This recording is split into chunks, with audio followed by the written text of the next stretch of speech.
Selamat malam semuanya. Assalamualaikum warahmatullahi wabarakatuh. Perkenalkan, nama saya Rahyu Diasari dengan NPM 2311031139.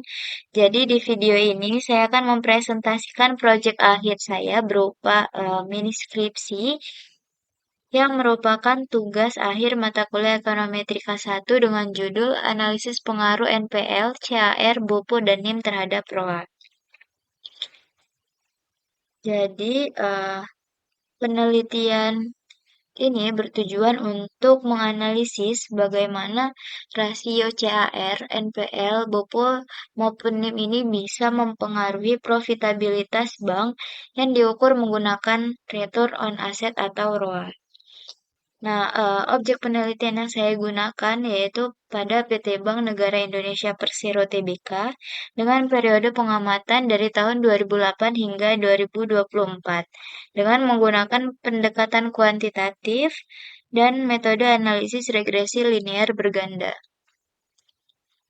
Nah, kenapa akhirnya saya memilih judul ini untuk tugas akhir saya, yaitu karena perbankan ini memegang dikarenakan perbankan ini memegang peran strategis sebagai lembaga intermediasi yang vital dalam perekonomian nasional. Kinerja keuangan bank, terutama profitabilitas yang diukur dengan return on asset ini menjadi cerminan kesehatan dan kemampuan bank dalam menghasilkan laba keberlanjutan.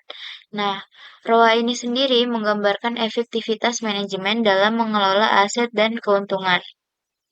Profitabilitas bank ini dipengaruhi oleh berbagai faktor internal, termasuk manajemen risiko atau NPL, kecukupan modal atau CAR, efisiensi operasional atau BOPO, dan pendapatan bunga bersih atau NIM.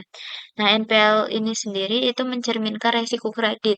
Jadi, semakin meningkat NPL-nya ini bisa menurunkan laba atau profitabilitas perbankan.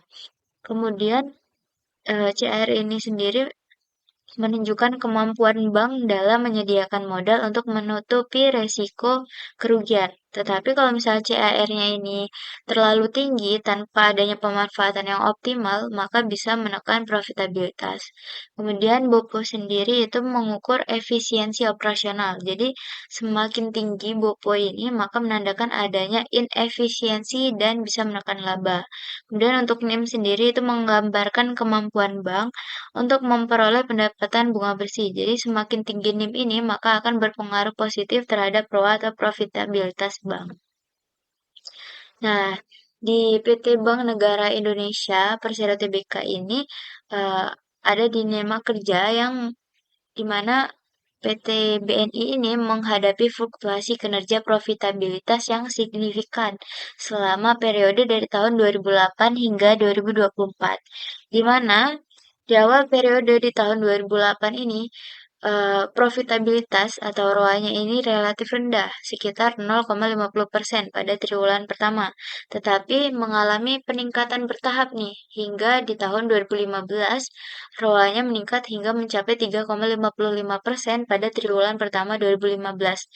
Tetapi mengalami penurunan yang drastis di tahun 2019-2020 yaitu dikarenakan adanya COVID-19. Jadi ROA-nya ini turun drastis hingga 0,54% pada triwulan keempat, seiring dengan adanya peningkatan NPL 4,25% dan BOPO senilai 93,31%.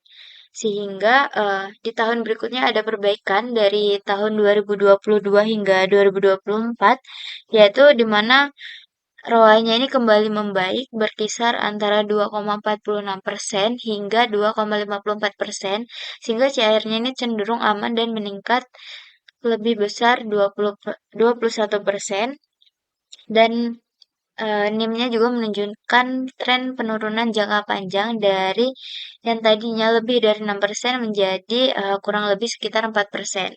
Jadi, fluktuasi ini menunjukkan bahwa peningkatan risiko kredit dan menurunnya efisiensi operasional berpotensi menekan laba bank, sementara peningkatan modal tidak selalu diikuti peningkatan ROA secara proporsional.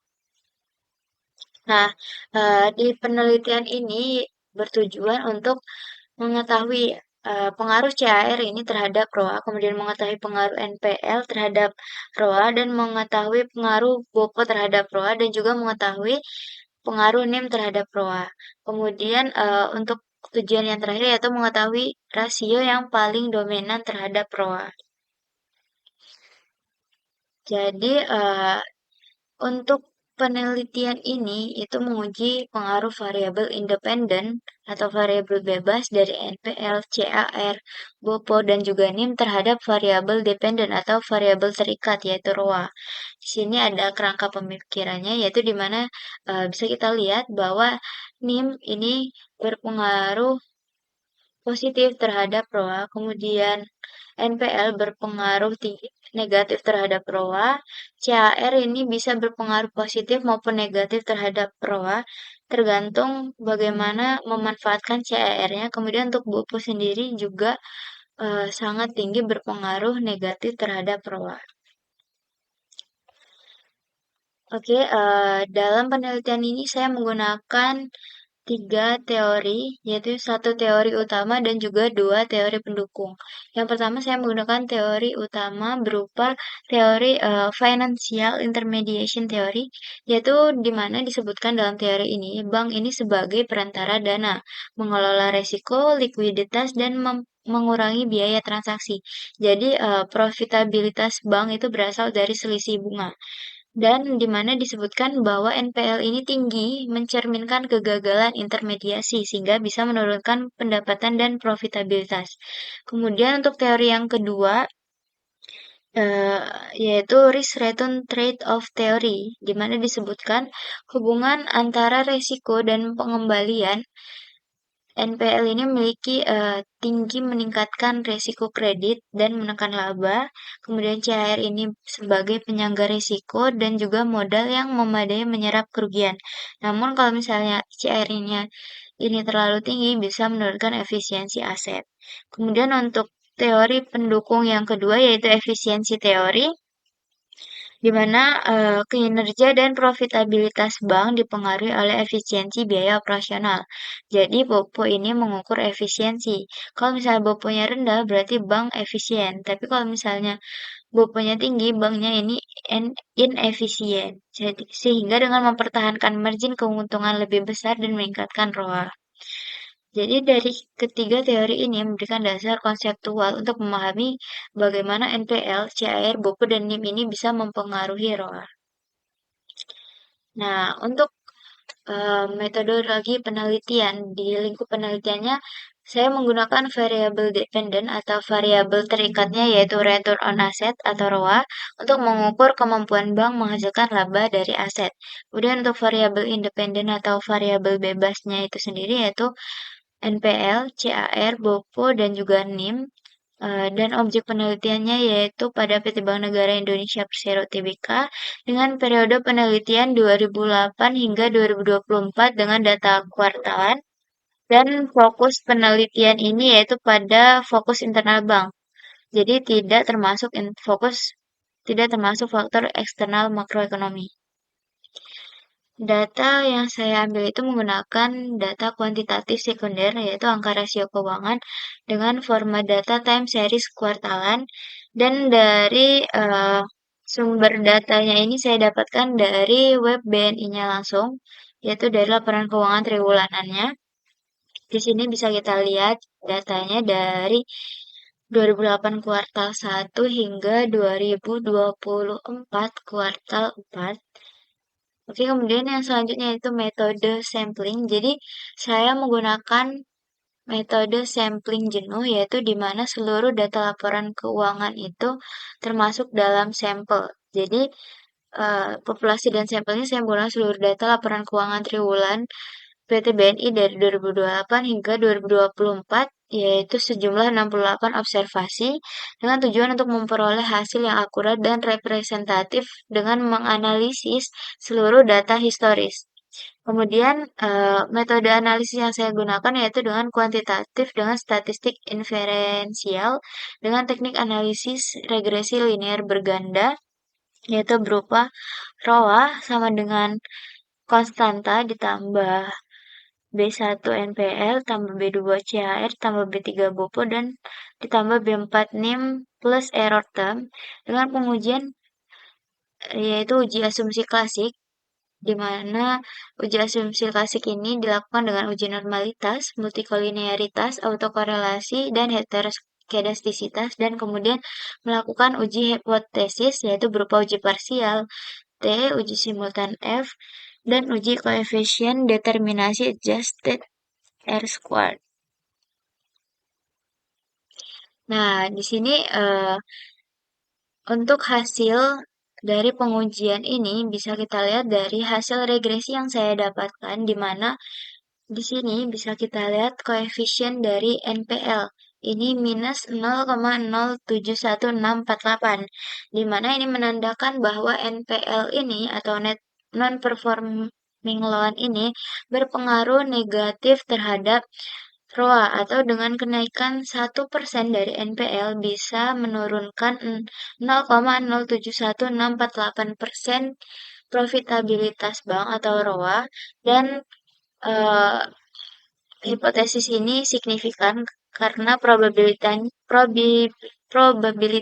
tuh di bawah 0,05.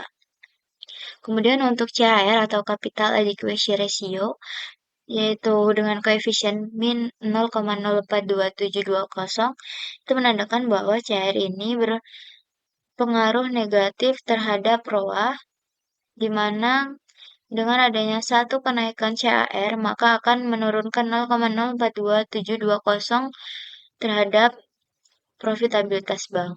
Kemudian untuk BOPO sendiri koefisiennya yaitu min 0,088679 yang dimana kenaikan BOPO satu kenaikan akan mengurangi atau memperkecil profitabilitas senilai 0,088679. Kemudian untuk net interest margin atau NIM dengan hasil 0,336748 ini menandakan bahwa NIM ini berpengaruh positif terhadap ROA, di mana dengan satu kenaikan NIM bisa meningkatkan 0,336748 pada ROA dengan adjusted R squared-nya itu 0,969114 ini menandakan bahwa 96,91% dari penelitian ini atau dari variabel bebas ini bisa mempengaruhi, bisa signifikan mengungkapkan uh, profitabilitas atau ROA ini. Kemudian ini bisa kita lihat, jadi NPL itu berpengaruh negatif signifikan terhadap ROA, CR berpengaruh negatif signifikan terhadap ROA, BOPO berpengaruh negatif signifikan dan paling dominan terhadap ROA, dan juga NIM ini berpengaruh positif signifikan terhadap ROA. Kemudian dari uji normalitas atau normality test, apakah residu ini untuk menguji apakah residu ini tersebar secara normal atau enggak. Jadi, kita menggunakan kriteria pengujian. Jika SIG-nya ini di bawah 0,05, maka datanya ini tidak berdistribusi secara normal. Tapi jika SIG-nya ini lebih besar dari 0,05, maka data berdistribusi secara normal.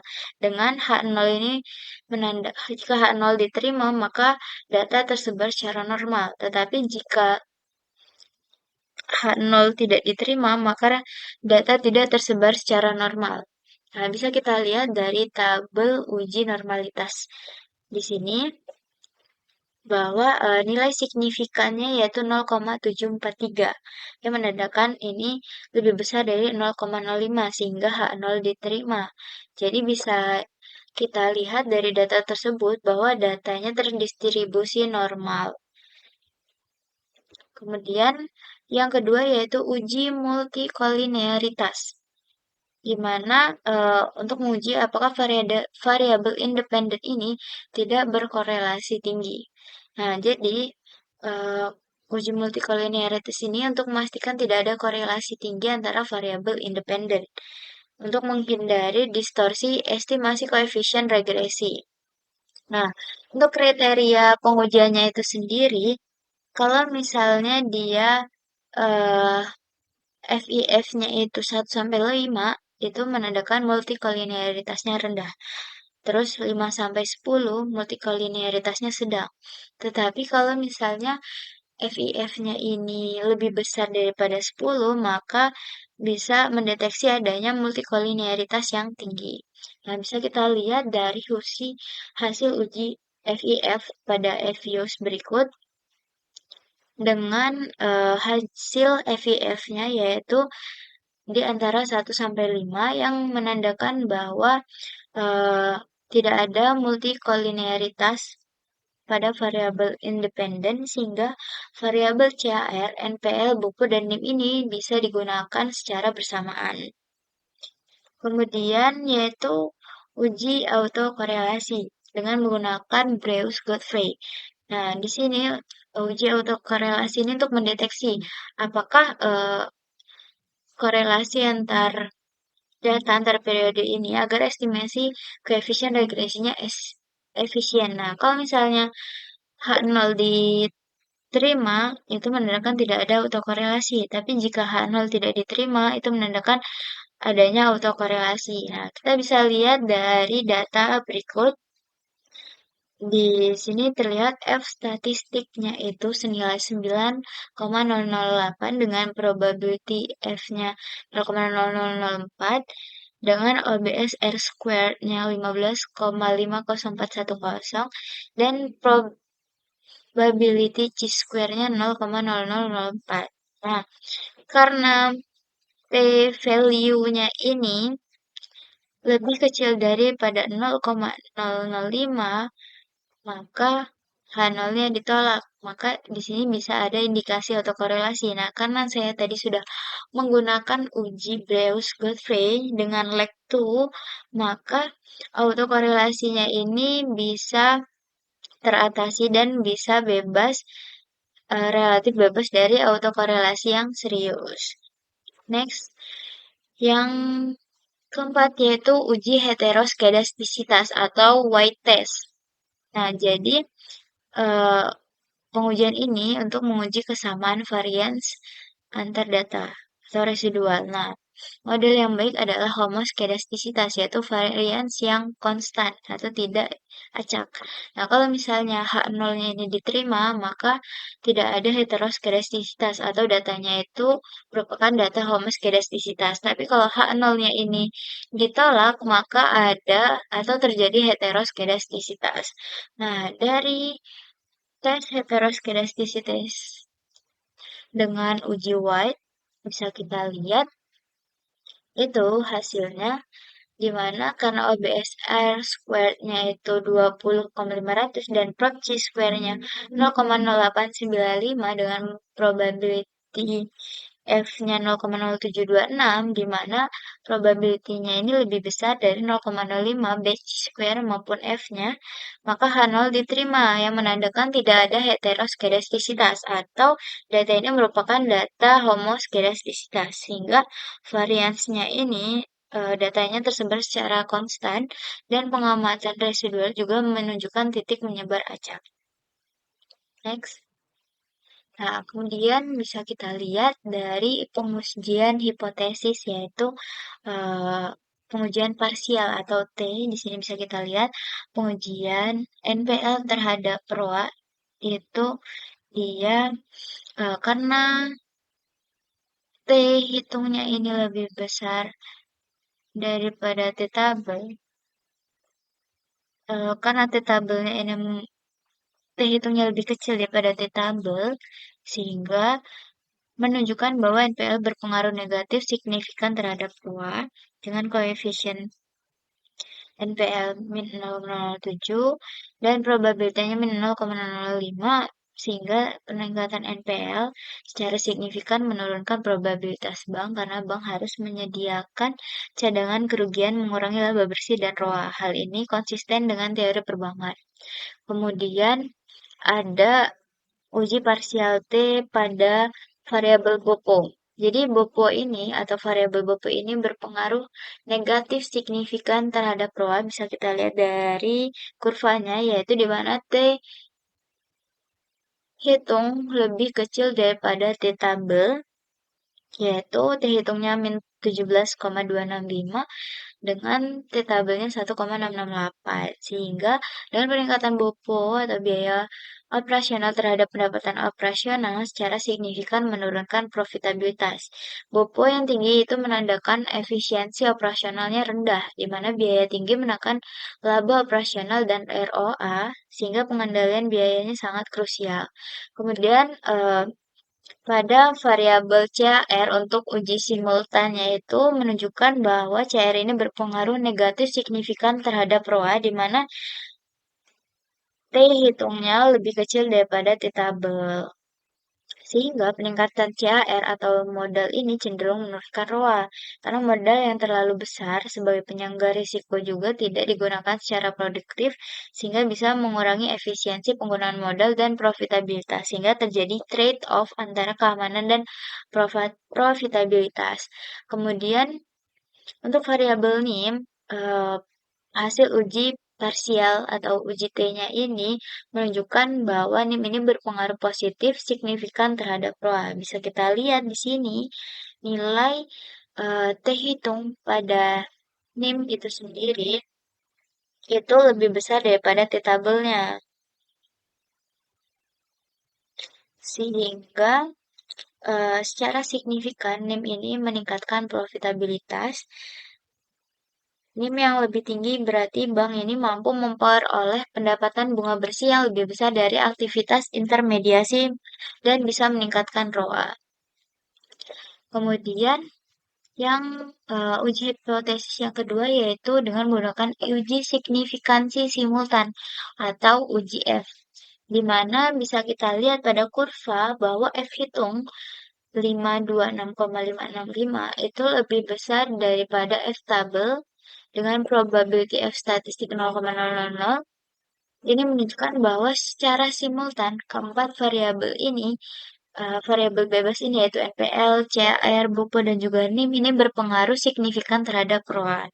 Kemudian uji hipotesis yang ketiga yaitu koefisien determinasi uji adjusted R square, di mana nilai adjusted R square-nya itu 0,9691 yang menandakan bahwa 96,91% dari variasi ROA pada PT Bank Negara Indonesia Persero Tbk ini bisa dijelaskan oleh variabel bebas dari penelitian yaitu CER, NPL, GOPO, dan NIM, sedangkan sisanya itu 3,09% itu dijelaskan oleh faktor lain di luar variabel penelitian, sehingga model atau variabel regresi ini cukup baik dalam memprediksi ROA.